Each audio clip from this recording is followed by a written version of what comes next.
Un zeste d'info, rencontre. Se sentir attiré par son patron, sa patronne ou son chef de service, le fantasme peut parfois devenir réalité. Coucher avec un supérieur au travail, quel risque sur les relations professionnelles? C'est la question que nous avons posée à Laurent Sirois, psychosexologue.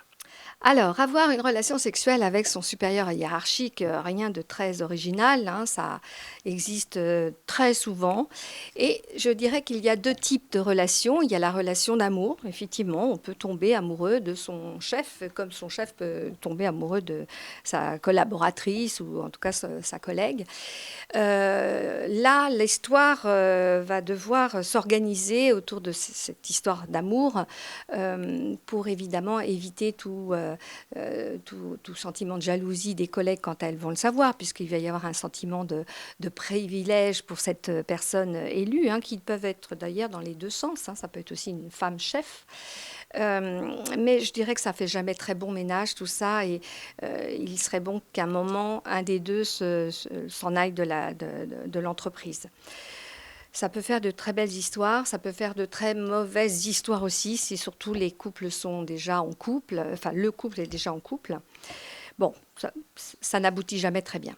Deuxième situation, c'est des couples qui se forment pour intérêt professionnel. Et là, on est dans quelque chose de beaucoup plus pervers, où l'un des deux est certainement soumis, mais chacun y trouve son intérêt. Seulement, ça peut faire aussi beaucoup de dégâts dans le cadre professionnel, sachant que, comme disent les Anglais, no sex in job, hein, on ne peut pas tout mélanger. Il y a un cadre, on a à y faire quelque chose, c'est de travailler, le sexe, c'est peut-être dans un autre cadre.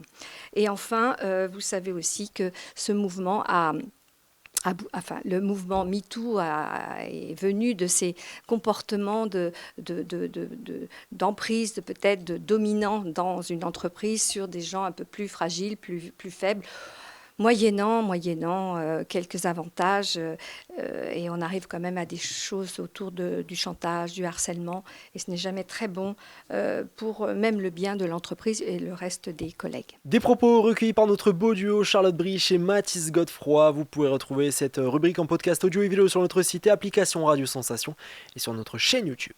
Un zeste d'info sur Sensation.